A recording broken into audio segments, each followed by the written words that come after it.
on this edition of the Booth Review. I'm Bram Whitestein, London Fletcher. How about that defense? 5 turnovers in a win in Detroit, London. How about Jayden Daniels and the offense in the Lions' den? And how about the biggest game in the long-held rivalry between Washington and Philadelphia? Winner gets to go to the Super Bowl. That's all next on the Booth Review.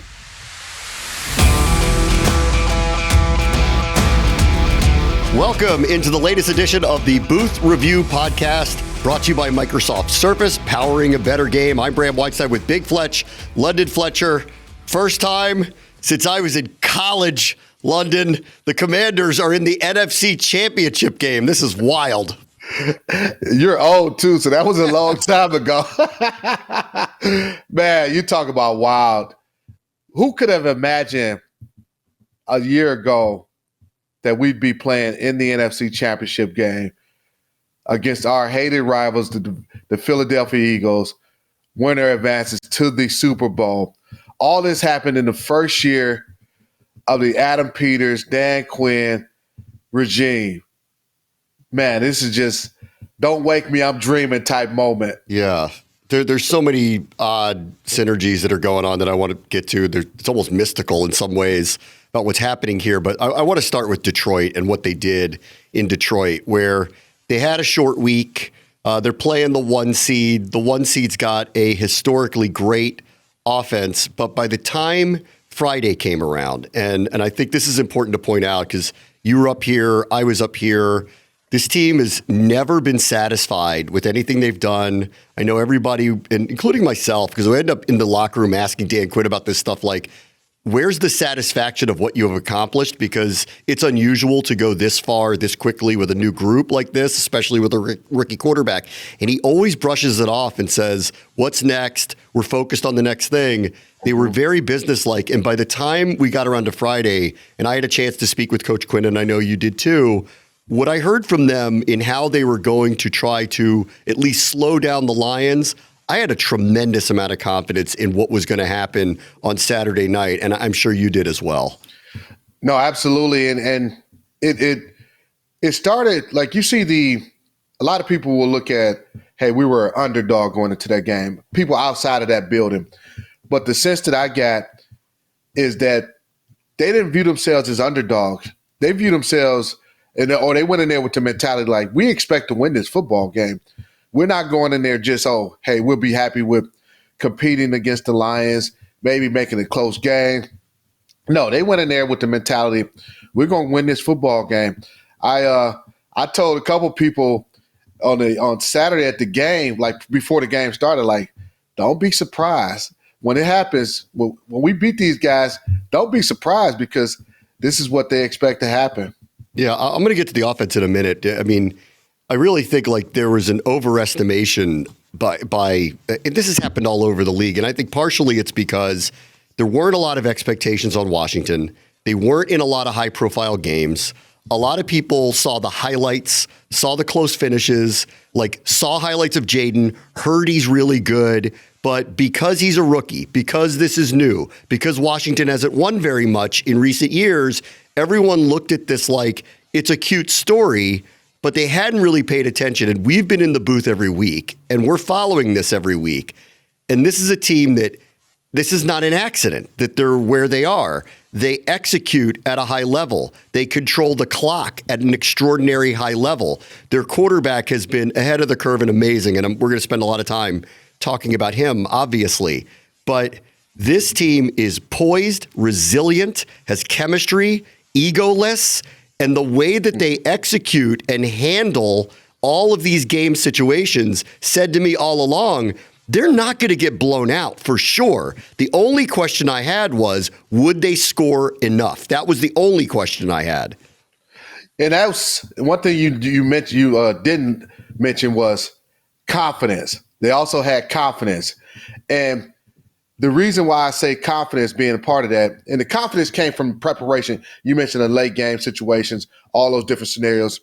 Those you're confident in those moments because of the preparation that you put in. When you've got the 10,000 hours, so to speak, of preparation in whatever craft or trade that you partake in, these guys have the kind of the 10,000 hours of preparation in late game scenarios, going on the road, anybody, anytime, anywhere mentality, all those types of things. And when you add all those things together, and I understood why you said, hey, will we be able to score enough against these guys? Because going into that game, Detroit, the most explosive offense in the league, highest scoring offense in the league, had some guys, especially in the running game, that can harm us. Our run defense had not been up to par.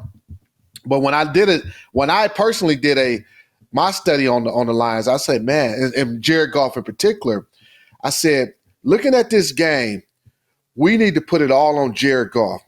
And by that, like, you're not going to stop Jahmyr Gibbs, but if we can limit his explosive plays, and we didn't do a great job of that, especially in the first half, but if we can force it to where Jared Goff has to be the guy that leads them and throwing the football around, he's going to give us some opportunities. That was my mentality, and that's how it ended up playing out in that ball game. And I'm sure the coaching staff, because they have far more resources than I do in terms of their studies, all the analytics, and how they want to view a guy and what things that they see can particularly bother a quarterback and things like of that nature.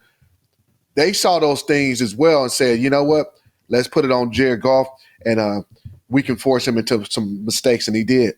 Like, the note that I saw going in that really gave me a lot of confidence, and I'm going to tell you the line that Dan Quinn said to me on Friday going into the game or Thursday that gave me a real lot of confidence about how things were going to go.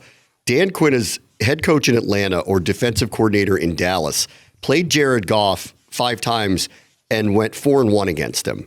One of those was a playoff game. And granted, this is a long time ago. Dan Quinn was the head coach in Atlanta, and he beat what was one of the best offenses in the NFL, Sean McVay, Jared Goff, Rams, beat them in the playoffs. The more recent ones that I think are closer comps is he's the defensive coordinator in Dallas. Detroit played them back-to-back years, lost both of those games, and Jared Goff had 1 touchdown and 6 turnovers in those games. Oh, wow. He's got this guy's number in some way. I think to your point, I think they had a very good feel of what makes him really uncomfortable. And what he said to me on Thursday going in, he wouldn't be overly specific about what they were going to do, but what he said was, we're not going to let them play the way they want to. So I wonder how that sits with you now after watching them control the Lions to the degree that they controlled them. No, it lines up exactly with what I thought. I thought one thing about Jared Goff, he's not. If you can force him to hold on to the football a lot longer or a little bit longer, and I was looking at some stats, and it was him versus man coverage as opposed to versus zone coverage, and I don't have my notes there, but he was, far more effective against man coverage than he was when you play zone coverage. It was he was minus 23% or minus, almost maybe even 30% in the differentiation between the two, man versus zone coverage. So I figured, hey, maybe we'll play a little bit more zone, and also with zone coverage, it forces the quarterback to have to read it out. Jared Goff is not a guy who's going to, buy time in the pocket, scramble, do other things. He's going to sit in the pocket for the most part. So if you can get him off the spot, also force him to hold the football a tad bit longer, allow our pass rush to maybe get some pressure on him. I felt like that was going to be the better approach to him, as opposed to playing a lot of man coverage, because he thrived. I think he may have been, if he wasn't the best guy against man coverage, he was maybe 2 or 3 in terms of when teams play man coverage against him and his effectiveness. And I think everybody sees the execution and the players and the plays Jayden made, and we'll get to them. But the preparation in these first 2 playoff games, the coaching staff deserves a tremendous amount of credit. They took on 2 top 5 offenses. They were able to beat both of them. They were able to take both of them out of the game that they wanted to play. And with Goff, what I thought was very interesting, to your point about them playing more zone, actually Washington had been trending to play a lot more man down the stretch of the season. So they are showing that they are capable of playing very different versions of the way they need to play week to week, like they talk about. They're able to access a game plan, produce a game plan, and execute it on the field, even if it's not what they're showing week after week. They are prepared for whichever opponent they're about to take on, and it showed up again against the 1 seed the other night. Oh man, it really did, and I thought the game plan, the defensive game plan. Joe Witt, I thought he called a great game. There was I've had a chance to maybe get through half of the game, rewatching the game, and just especially it's hard to see all of the stuff in real time as we're calling the games. You don't have enough time to see everything, but there was some stuff like, oh dang, I missed this coverage, I missed this variation. They had some very unique coverages variations that they went to their zone coverages, whether it's a cover 2 rotation or cover 3 rotation, some unique ways and things and ways that they hadn't done it before. One time, Frankie Louvu ended up being the cover 2 corner in one of the scenarios. And maybe they did this before in the season. I don't recall it, where we had Louvu dropping out and being a cover 2 corner. And I mean, they really had a great game plan, and it caused Jared Goff a lot of problems. They got 5 turnovers. I want to go through a couple of them. So I think the game plan that they talked about to try to unsettle Goff showed itself up in the Quan Martin pick. And then he is. I can only imagine what he was thinking. We got to talk to him in the locker room. I mean, you probably picture things like this when you're a kid, a playoff pick 6. And he even admitted to us. He was like, I couldn't believe the ball was in my hands. And all of a sudden, I think it's an out of body experience, because it wasn't it wasn't even like he jumped an out route and had an open lane. He navigated through traffic to get to the end zone. It was pretty wild. Hey, and by the way, we had a great call on that pick 6. So on that particular play, this is talking about doing some different things. So they only rushed 3, and they play cover 2. They got John Allen dropping as kind of like a shallow hole player, hole defender, and they play that cover 2, and it forces Jared Goff to try to fit a layer of throw over zone coverage, deep zone coverage droppers, and inaccurate throws. They talk about tips and overthrows. That's when you got to get an interception. But then the ability of Quan, once he made that interception, and he broke some tackles, man, he became a great run returner. We got to ask him if he got a little background in his history about returning kicks or being an offensive guy. But just a great game plan, great execution in that scenario. There's so many links back to the past where you feel like this is destiny. Like the last time Washington had a pick 6 in a playoff game was Darrell Green did it. Darrell Green happened to have, it was his famous game in 1988, his punt return against Chicago that helped Washington win that classic game en route to a Super Bowl. Well, guess what? I just lost my train of thought. Sorry, I'm going to draw because I had a historical It was against the Lions. Oh, no. It was the first time they'd won on the road in the divisional round since the Darrell Green game. There's all these really strange destiny-type synergies that are happening to this team right now. If I remember reading correctly, didn't D Green also have a interception return? He did against the Lions.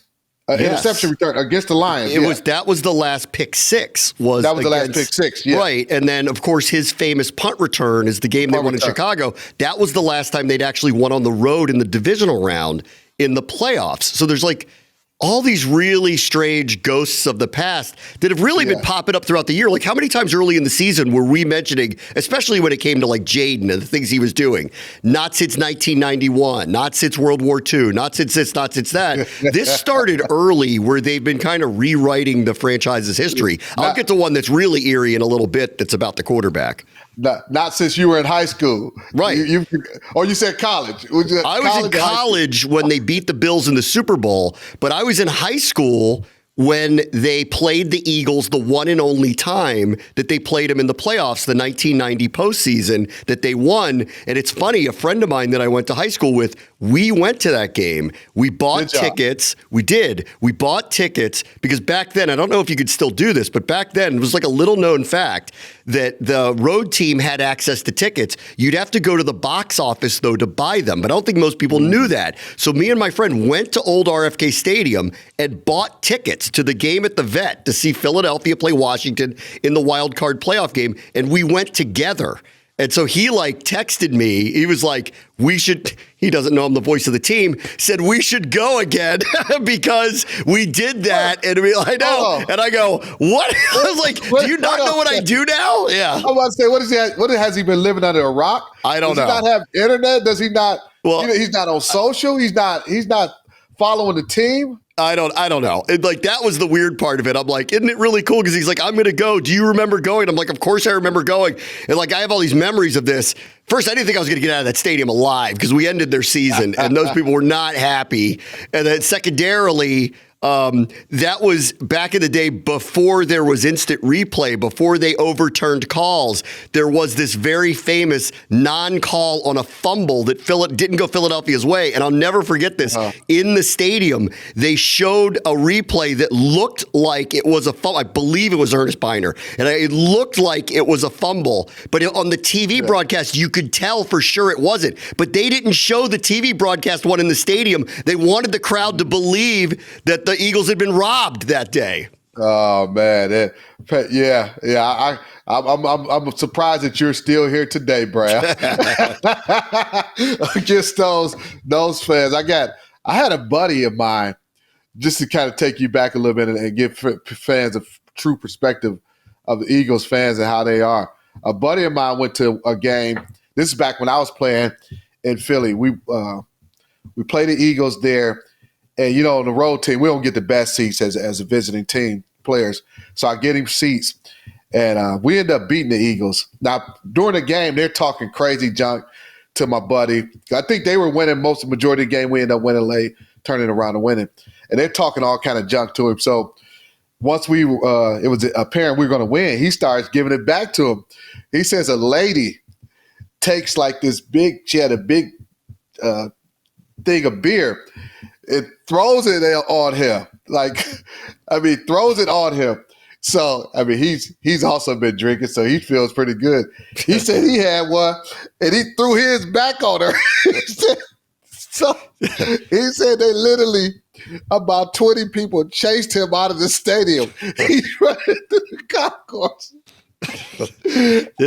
And to know my friend, and when he tells this story, I'm about ready to pee my pants, man, because this dude is hilarious. That's the type of fans they have in Philadelphia. Yeah. So, I want our fans there in droves. But, man, it's going to be tough for us to get out of there after we beat them dudes. Either way, it's going to be an interesting environment. Come ready, I think is the best way to put it. All right, let me go back to the Lions game. I want to bring up someone else, too. And I think his name's going to come up later, but I want to bring it up now. The interception that Mike Sanders still made at the end of the first half, that's when he turned into a Michigan wide receiver again. Yeah. That was an unbelievable break on the ball that he made. Yeah, no, it was. And as I'm watching it, it looked like Jameson had maybe just a step on him. But again, you mentioned him he undercut it, played it perfectly, undercut that ball, and the skills, the hands, he caught it so naturally, and just his poise, man. That guy right there. Do we really understand what we have in him? I think fans are starting to get a greater appreciation for him, but the undercut of that ball and making that pick and that interception, then obviously he had another one later in that game, but he's going out there. He was drafted to play the slot. And fans, there's a big difference between playing outside and playing inside. And here he is. We're playing quarters coverage, cover 4. And on that coverage, the Lions ran what you call a quarters beater, where the number 2 guy comes up and he runs a dig, and that takes the post safety away. And now they run a post with the number 1 receiver, Jameson Williams. And Mikey no longer has safety help. His post help is gone. So but you have to play it from outside in. So that's a situation where you got to be tight to the receiver and you got to be ready to defend that post route. And a lot of quarterbacks will try to throw that receiver open, running away from that the outside leverage of the corner. But so for him to be in phase, and not only be in phase and position, but then to have the ability and the wherewithal to undercut that, you'll see guys that make that play.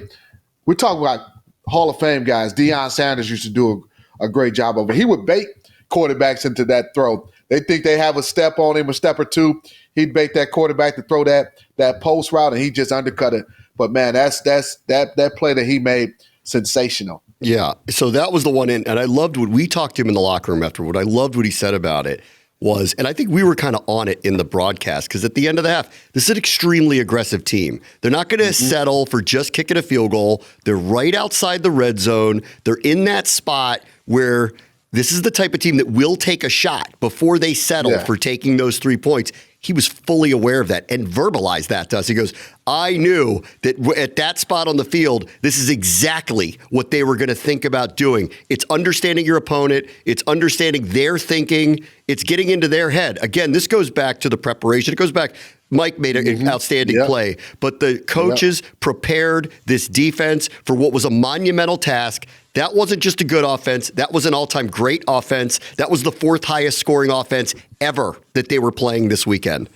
Oh yeah. You hit you said the key word, the preparation. The preparation in that moment. He talked about, hey, that's the concept. We knew they love to run that play. A lot of teams that run that play against us. And also, here's another thing too. Going into when you're in the midst of that game is right before the half, a game high score. I mean that second quarter was crazy. All the points scored by both teams in that game. Just a high score in the first half in particular. But when everything chaos is going on around you, and it's a lot. It reminds me a lot of when we talk about Jayden and some of the throws the late game throws, the game winning touchdowns, where it's chaos all around you, but you're able to slow your heart rate, settle in, take a deep breath, and deliver in that moment. And that's what that play that Mikey played was a version of a Jayden Daniels late game interception game winner, where he's able, late game touchdown game winner that Jayden would throw was the same version that Mikey had on that touchdown. That interception. Chaos going all around him. Slow your heart rate down. Make a play. I'm sure you had this experience because you played in the playoffs a lot. You find out who your great players are in these moments. They step up. And I don't know if they ever surprise their teammates in any way or not, but this is where you make your name. I'm going to get to Terry in a minute because he's been nails the last couple. Like if you were wondering, what is he going to do in the playoffs? You've seen it now the first couple of weeks. But like with Sandra still, with Lattimore, who I want to get to in a moment, who's kind of, they didn't throw the ball at him. So I think there's an underrated portion of this where Lattimore, I want to get to with him, but what you're seeing, all the stuff that they did, the poise, the time management, the execution, none of this is too big for them. This is totally carried over here into the postseason. But in this game in particular, some of their guys made the types of plays that you make legacies about and are the reasons why you keep playing. And that's what's invigorated me even more, that this is a team of destiny, that what we're watching, what we're being a part of. This is so unusual and so amazing to watch. Yeah, no, you in those big games, you always want your best players to play well, especially in the big games. But there's been some guys. Think about De'Ami Brown, the playoffs, the first two games that he had, the catch that he made, the deep ball that he made against the Lions, and the throw was just ridiculous. That was absurd. Absurd is exactly the right word, the right adjective. But he's emerged as a man. He's a big game player. Some of the guys who made B-Rob having a game, the type of game that he had. There's going to have your frontline guys. You expect them to play well and you want them to play well, but then there's some unsung heroes. I thought Trent Scott came in, having to, and man, we got to talk about Sam Cosby and his injury, man, just a tremendous blow. I've been sick about that over the last couple of days just with his loss. But for Trent to come in, he's a tackle by trade, forced to play the guard position, and he went in there and he got it done. Played extremely well. But a lot of guys have emerged and made some plays during this postseason. But the big time plays, the big time playmakers, they show up in these games and in these moments. Jeremy Chin showed up. We saw the first week Bobby Wagner. Remember first series? He came to play. It was obvious. He came to play. There was that one series where Dante Fowler looked like he had jumped out of a closet and murdered somebody.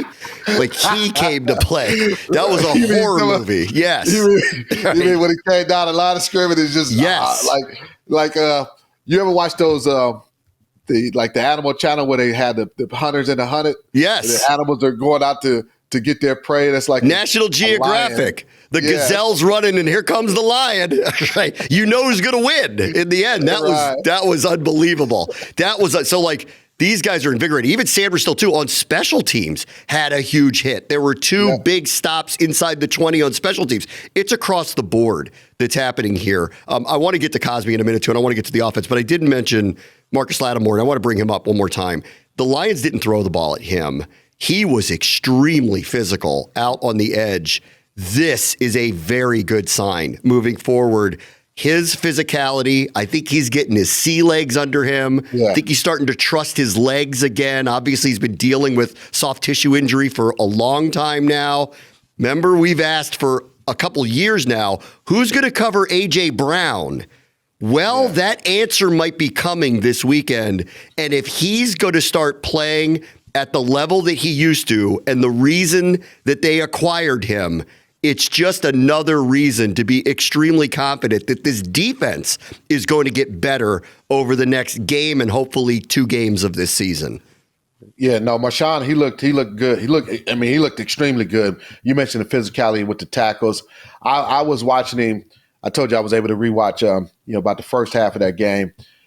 I was just watching his movement. He definitely looked more confident in his legs. They'll change the direction. There was his technique at the line of scrimmage. You could see just the rust starting to come off, and it's hard, man. He's dealt with this. He was dealing with that hamstring for over half of the season, and it's for a cornerback to play that position. You're going to be tasked with covering a lot of times the fastest, if not fastest guy on the football field. You're backpedaling and changing, doing all those different things. And against Mike Evans, Mike had made some plays with him. And for a competitor like Marshawn, I knew he was chopping at the bit. Like, I get another opportunity. I'm about to lock in. I can't wait to go back out here and show you who I am. And he showed it, man. Like you said, the physicality on some of the tackles, but just being so spot on exactly where he needed to be from a coverage standpoint. And this gonna be an epic matchup between him and Brown. It was that first game. It was some questionable, controversial PI against him, but I like to see this matchup again. And who knows, man? This could be a situation. These both guys are still fairly in their primes.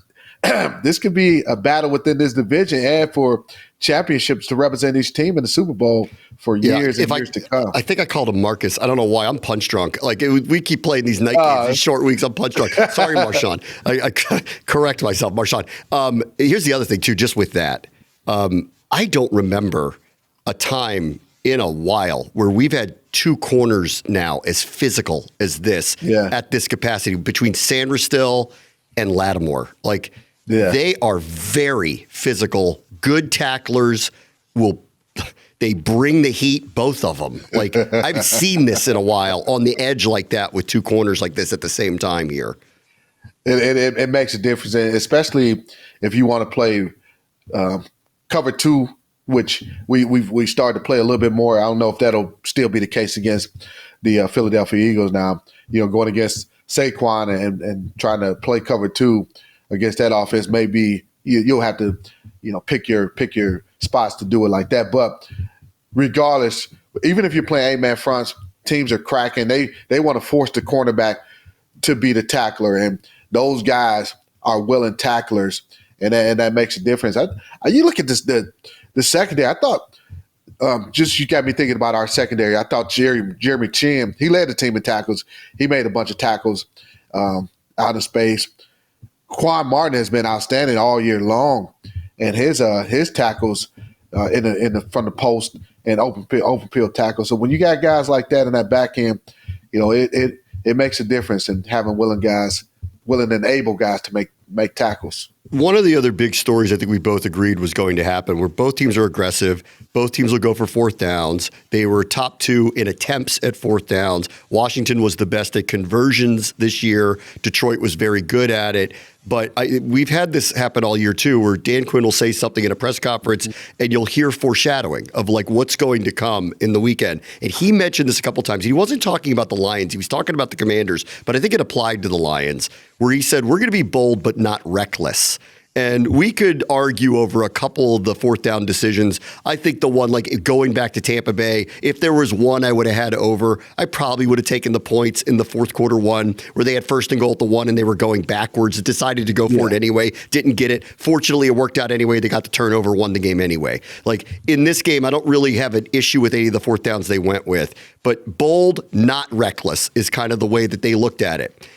The Lions for 3 years running now have been bold and reckless. Numerous times they have made decisions that backfired on them.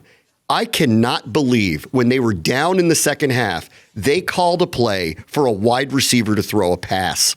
I can't believe that they called that. And I love that Sanders still was standing there waiting for it. Well, the play call was not the issue. It was the decision to throw the football that was the issue. They had the trick play had worked for them with the reverse to Jameson Williams, and they scored a 61-yard reverse. The play call wasn't the issue. It was the decision to throw the football. And I don't know. I'm sure they had to tell Jameson, hey, if it's covered, do not throw this football. Maybe they didn't articulate that well enough to him. Like they maybe say, hey, they thought we were probably going to be in a man coverage, and you'll get him against a linebacker, and you may want to take a chance with Jahmyr Gibbs in a linebacker one-on-one situation. That wasn't the case. We were in a zone coverage, and you got Mikey Sanders still with vision on the quarterback, just looking at and waiting on him to throw the football. So it was the decision to throw the football that was poor. He should have just tuck it away, run the ball, get what you can get. I mean, it just, to me, though, and they did a lot of these. I'm not surprised. They had a bye week. They do a lot of trick plays. They run a lot of creative stuff. But it's just hubris. At some point, you're just, you can move the ball effectively. We couldn't stop Jahmyr Gibbs. Nobody can stop this guy. We've gotten to see the great running backs in the NFL this year. We've seen Saquon twice. We saw Derrick Henry once. This guy's as good as either one of them this year. He is dynamic, fast, incredible vision, extremely tough, hard to get down. He had a game, but these guys, they've done this and it hurts them at times. It backfires. And that play, I mean, I couldn't believe at that point of the game when they were trailing to do that. I couldn't believe it. I think part of it, too, you just mentioned the trailing piece, how much of the way our offense was able to move the ball against their defense, that they may have felt pressure to pull out all the punches and go for that trick play in that moment, because they're feeling like, hey, if Washington's going to force us to dink and dunk, be methodical and scoring touchdowns, we may not have enough possessions to win this football game. Part of that may have played into the equation for Dan Campbell and Ben Johnson, saying, "Hey, we got to be bold. We got to dial up a trick play, things like that," because of the way our offense was scoring and with such great ease against the Lions defense. I largely too, one of the reasons why I was very confident going in was, and this was the part I think everyone in Detroit who was overestimating this team failed to see and put blinders on about, which was, this is just too bad that this happened to them. They had too many injuries on defense. They had too many guys on IR. They were missing too many people. And down the stretch of the season, Like, they had a really good win against Minnesota, but that was an anomaly compared to the previous 3, 4, 5 weeks where they were giving up over a month stretch an average of 420 yards a game, 32 points a game over the course of a season. That would be the worst defense in the NFL. So them being favored the way they were favored and the overconfidence, in my opinion, all read to me like you haven't watched our offense play. We could score on anybody, and your defense is getting shredded. And so I knew, like, this goes back to the beginning of the conversation we're having here. I knew Washington was going to score. Like, I had like, they weren't slowing them down. Jayden Daniels was not going to have a Sam Darnold game. That was not going to happen. The only question I had was, would we score enough? That's it. Yeah. Looking back at that Minnesota game, and there were a lot of plays that Sam just didn't take advantage of. And then to piggyback the Detroit Lions and where they lost their cornerback Robertson, so that made a thin group even thinner, and it just eventually caught up to those guys. I also thought our ability to get the run game going was key in that ball game. B-Rob ran physical, great play calling too. There was the formations, and Logan touched on this a couple times throughout the broadcast, how the formations that Cliff was giving the Lions was really, it was great identifiers for Jayden. Hey, zone man identifiers, the motions, things like that. There was one of the Eckler runs. They had 2 double wide stacks, and that makes the box really light. And then they pulled Biotish on a what we call a C-fold block, and he gets up to the linebacker, and Eckler makes a great run out of that. I can't remember exactly how many yards that was, but just stuff like that from a formations, play calling, and also them being thin, and just end up catching up to those guys. Yeah, it did. Let me get to Jayden. I'm going to read some of the numbers that Jason, our producer, provided for us, and they're all just, again, they're just mind-blowing. That he's like, you have to remind yourself he's a rookie. On throws of 10-plus yards in the playoffs, 15 of 19, 292 passing yards, 2 touchdowns, 93.7 passing grade. Remember, they haven't turned the ball over once, and they've punted once in 2 games. Daniels is tied for the most wins by a rookie quarterback in NFL history in a single season, 14 with Ben Roethlisberger. He can break that this weekend if they win. Daniels registered 350 combined yards passing and rushing, number 2 all-time by a rookie in any postseason game ever. He is having the greatest rookie season of any quarterback of all time, period. It's not close, with one exception, which I'll get to in a minute, but I want to stay in the current times. He has been beyond expectation throughout the year. Every time, though, we haven't seen it at this spot or this place or that spot, and you need to see it. It was his first playoff run, and he is acting like these are regular season games, and he's just got this. And you mentioned the throw to De'Ami Brown. That was unbelievable. Unbelievable play that he made. Eventually, Brad, as we continue to see him do it, we're gonna have to start saying these are believable, because he just continues to do it. But the Lions tried everything they could, bringing pressure, 0 blitzes, simulated pressures. They tried everything, and he was in just total command of that offense. Think about this. That dome was the loudest that I can remember, loudest environment that I can remember. And I played in some loud places, but that place was rocking. He had such a great command of that offense. Not one single false start. Think about that. Not a single false start. That's ridiculous. But just his ability to know on the touchdown to Terry, he saw the Lions 0 blitz. The safeties were down. They knew he had an opportunity. Gets that ball out. Hey, throws it out to Terry and let Terry do the rest. And there was a number of occasions that he did those types of things, even escaping the rush and making things happen with his legs. It's I mean, the work that he puts in, the poise, and this is just unreal, like you said, and nothing I've ever seen. On Terry, too. This is the second time this year now. I know he's fast. We all know he's fast. He has a gear that he can hit, and it's the second time we've seen it. He did it in the Dallas game. Remember the game where he caught the pass and he weaved through everybody and hit the gas in a way I haven't seen him hit it, and unfortunately we missed the extra point and they lost that game. This one, too, he hit a gear that almost as if someone had he was on jet skis and they pulled the rope and just pulled him. And all of a sudden it was boom, he took off. He hit a gear I haven't seen him hit before.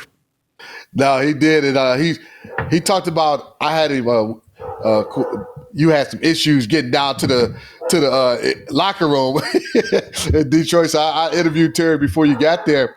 And it was, he talked about running through the smoke. And being being physical, wanting to get better, run after the catch. And the Dallas game, I mean, that was, we say fifth gear, that was a sixth gear, and then the same thing. I know in those moments he's just nobody's catching me, and man, he's been on a tremendous run too in these playoffs. I mean, the whole entire season. How many touchdowns is he up to now? It's 15 now because he had one in each of the playoff games. He had 13, which was a franchise record single season with the one that he caught in Dallas. What I really am happy about for him too is I think he's going to get the national respect now that he deserves. I mean, for years he's gotten the, hey, we know he's really good, but he's not Justin Jefferson, or he's not Tyreek Hill, or he's not this guy. He's a number one receiver in every way, shape, and form, with the way that he conducts himself, his work ethic, the way he represents the organization, his competitive drive, his ability to get better.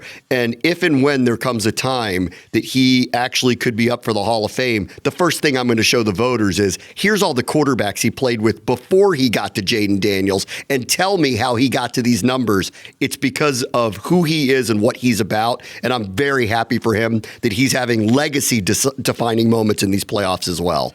Yeah, no. When you've gone through the things that he's gone through, and it's Santana talks about this a lot. When you play quarterback, when you play receiver, you're at the mercy of obviously the offensive line and the blocking, but the quarterback or quarterbacks that you play with, because you can run a great route, you can be open, and something for one reason or another, the ball may not come to you, or it may not come to you accurately or on time, and all those different things. So you're really at the mercy of some things outside of your control.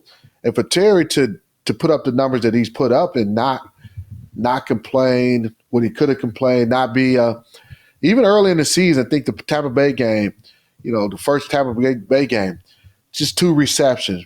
There was the first Philadelphia game in Philly where he had just 1 reception for 10 yards.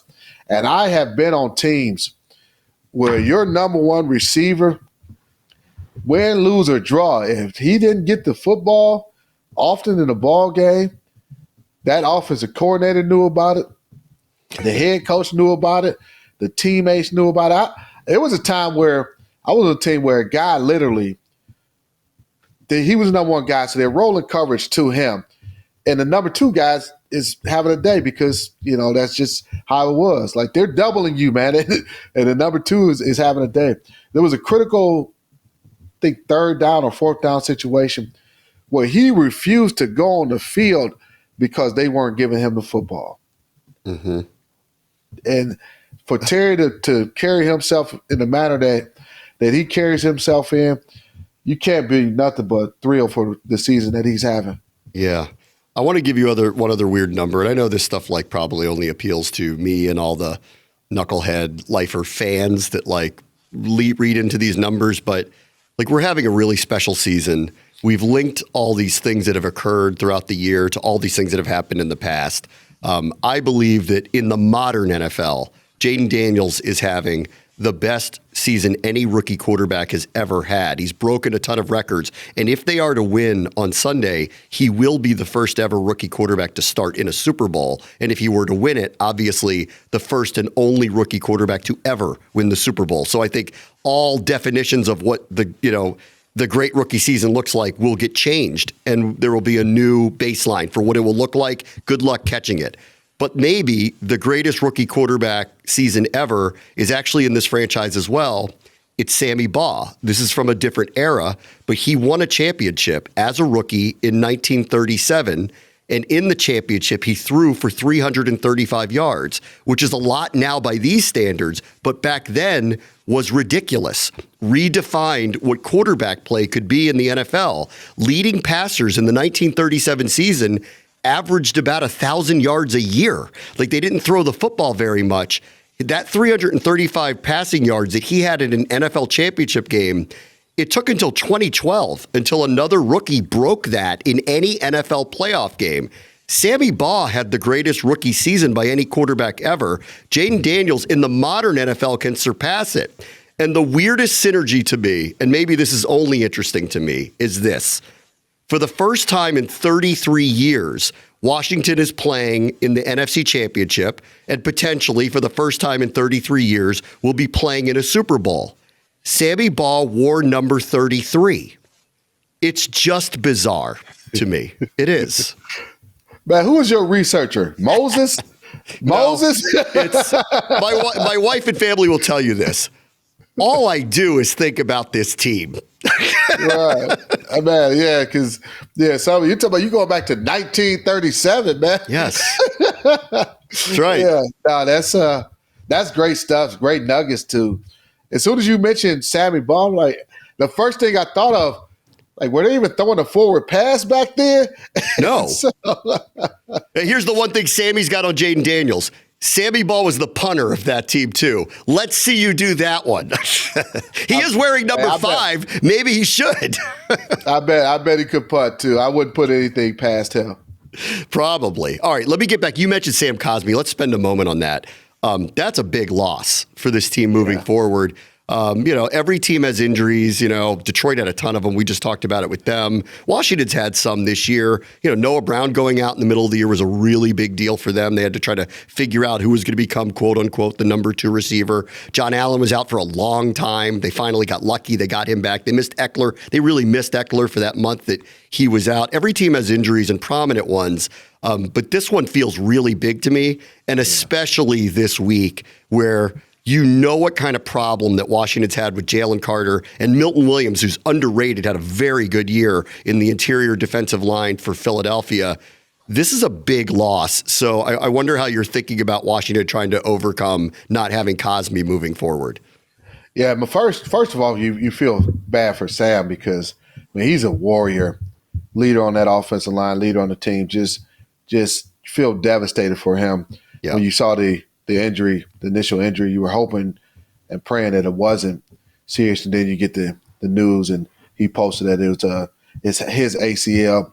So you once you get past the hurt for him, then you had to turn and say, oh shoot, they got Jalen Carter too, and Jalen was going to line up. He lines up a lot to our right, which is where Sam Cosmi plays. So they would have been, those guys would have saw each other a lot. But it's hey.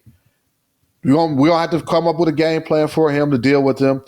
I was watching the Rams. They had 4 hands on Jalen Carter a lot to try to limit his impact in that ball game. So you got to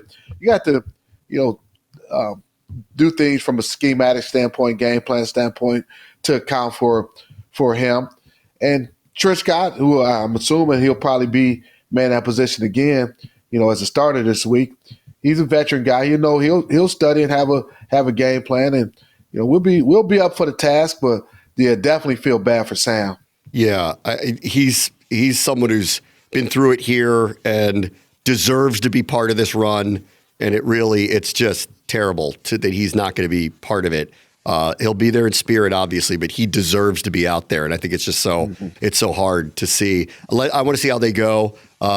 Chris Paul is an option here. I know he's been inactive a lot, but I think he's an option here, obviously. Probably will be active now and up at bare minimum as a backup at the position. And I agree with you. I thought to ask Trent Scott to just run in there and do that when he has played is either as a swing tackle, a tackle, or the extra tackle when they go into a jumbo situation.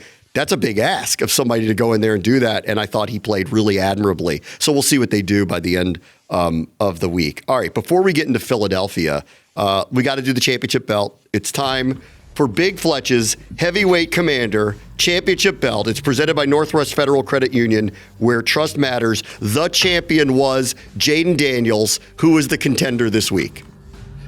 Oh man! So Jayden, obviously, he had a great game last week, and the contender. It was a lot of guys that I had to kind of cipher through, and I had to go into the lab and say, okay, who could be the guy to challenge Jayden? And some of the guys I consider B-Rob. B-Rob had 15 carries, 77 yards. He had 2 rushing TDs. He was an option. He's a contender, I should say. He's a contender. I thought Austin Eckler did some nice things. De'Ami Brown, 6 catching, 98 yards. Terry had a great game. 4 receptions, 87 yards, had the 58-yard touchdown. Then you flip to the defensive side. You had Mikey Sammerstill. He had the 2 interceptions. Jeremy Chin, 12 tackles, led the team in tackles, also had an interception. Pick somebody. Hey, this is called drama, man. I'm building up. This is the build-up, man. The build-up.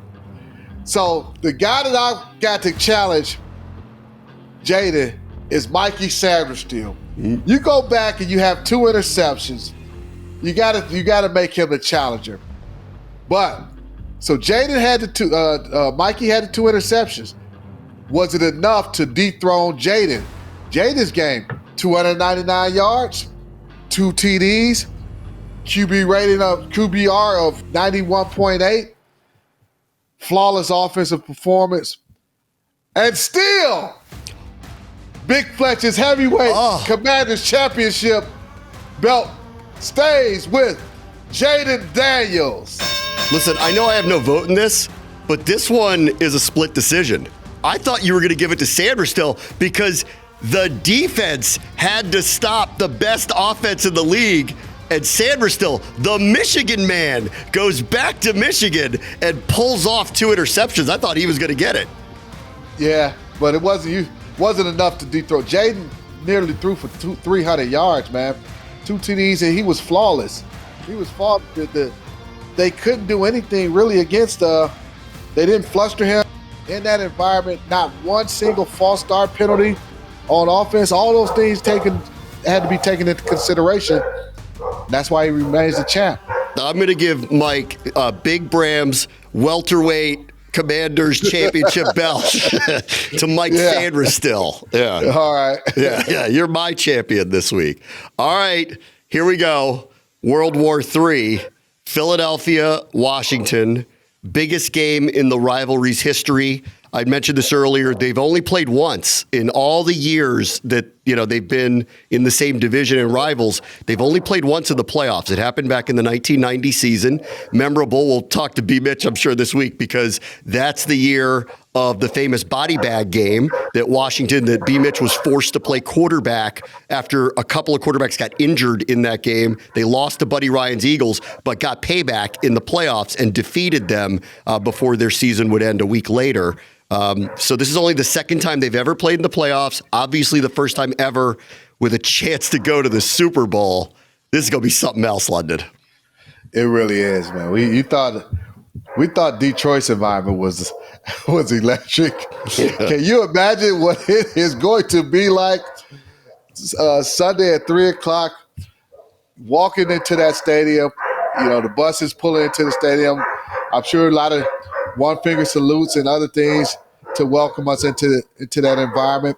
It's going to sound like your dog does right now. I know they're normally they're ready. They're ready to bring some wreak havoc, but the man, I can't wait for that game because everything is on the line. Like the physicality is going to be at an all-time high. Yeah.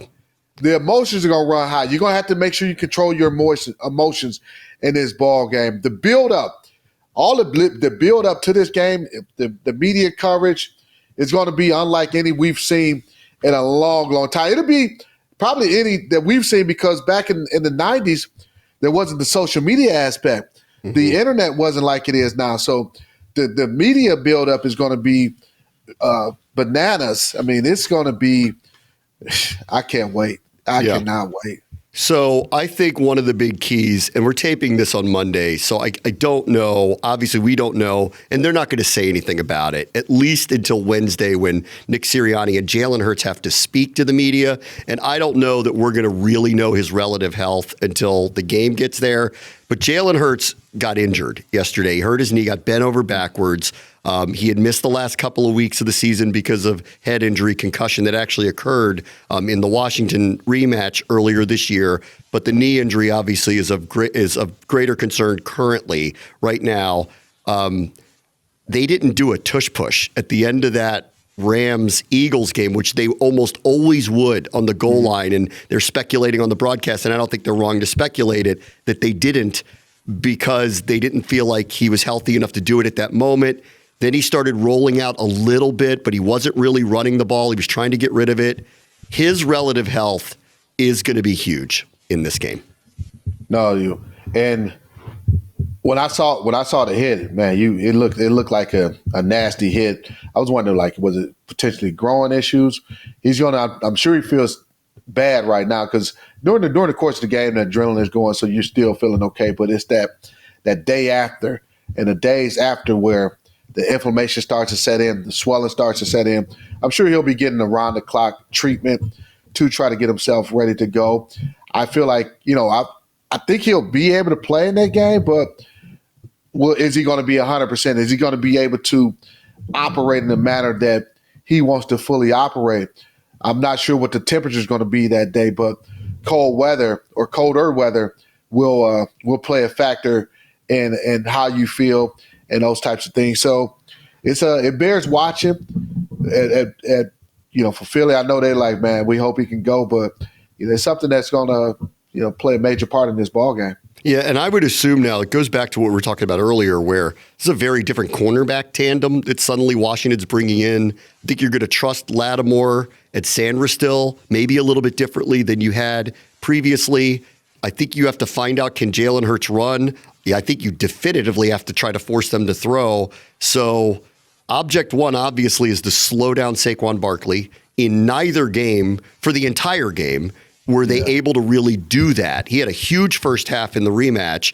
Once Kenny Pickett came in, they suddenly had a lot more effectiveness in slowing down the run game. In the first matchup, they actually limited him in the first half. It was in the second half where he ripped off a couple of big runs and ended up with some really big numbers and kind of salted the game away in the fourth quarter.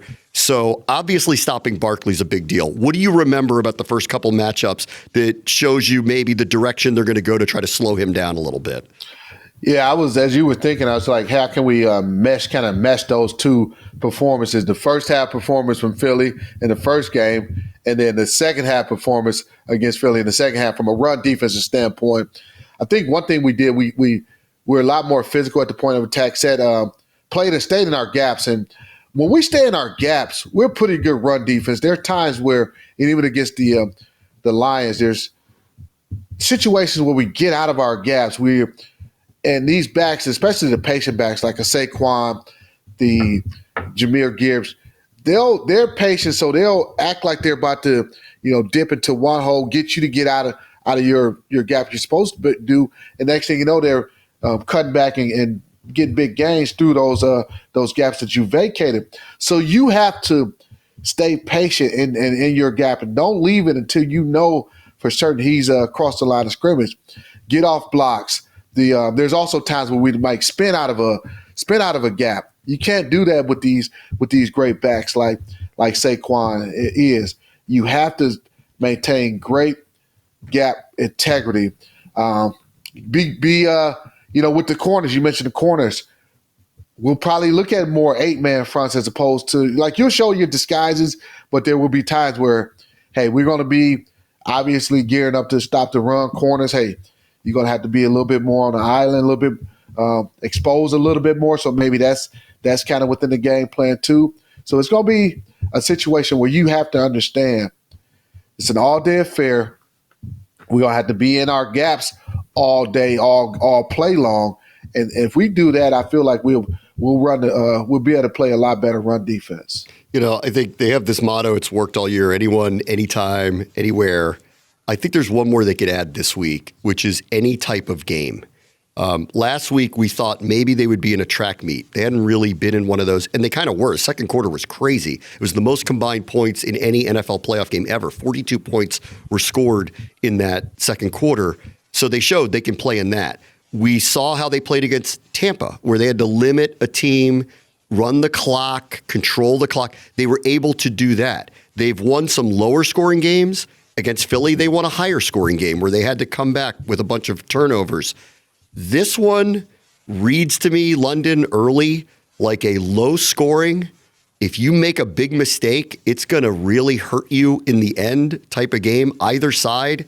With Hurts seemingly somewhat marginalized here, we'll see this weekend. And Washington, with an offensive line that already struggled against that defensive line, is now missing one of their best players. Points, I think, are going to be very hard to come by. And then we'll have to see what the weather is, obviously, this weekend up in Philadelphia. It's outdoors. In the winter, we'll have to see what the weather is. This screams a low-scoring, old-school NFC East, back from yesteryear. Let's see who's going to hang in there till the end type of game to me. What's your definition of low-scoring? 20-17, 17-13, something like that. I think it's good. I think both teams are going to have a hard time scoring this weekend. Yeah. I could see it maybe 24-21. Good maybe. Guys. Burgundy and gold. I'm confident. Don't get me wrong. I'm confident, but I think this game is close, and just the way it's kind of going into it with their quarterback in the condition that he's in, our offensive line in the condition it's in, the fact that their defensive line has kind of had their way in the first two games anyway, it just feels like this is going to be both sides, hard to come by. Yeah. Points are going to be hard to come by here. Points are going to be at a premium. One thing, ball security is going to be at a premium too. Every game you always talk about the turnover battle. Can you win a turnover battle? And your odds increase greatly if you win that turnover battle in terms of winning the game. So especially going on the road, hey, can we manufacture short fields? Go for it on fourth down like we've done. Be able to execute in fourth down situations. So, but I think I know they're going to have a great game plan going against the Eagles. Again, this is that Vic Fangio defense. This is the third opportunity that we've had against them now. First time we were so banged up and just, man, short week and all those types of things. But now a little bit more opportunity to get healthy. Healthier than we did the first time, but with the exception of Cosme. But it's also the third opportunity. We've seen all their stuff. They've seen a lot of our stuff. So, how can you figure out a way to make some plays and get chunk plays at that? All right, last thing. You played a lot of playoff games. Did you ever play a division team where you had the third meeting in the playoffs? Did you ever get one of those? I don't think – yes, I did. Yeah, played the Saints in the wild card round back in the 2000 season. And we were the road team. We played them week 16 or the final game of the regular season. Beat them at their place, then had to turn back around and come back and play them at home again. Do you recall that being any different because of the familiarity between the two teams? No, not really. It wasn't any the intensity was greater, and it was already intense anyway, just because our normal battles, and we were kind of having a good run during that time in that division. But the Saints, they went out, they pulled out all stops. At one point, they had some voodoo people walking around on the field.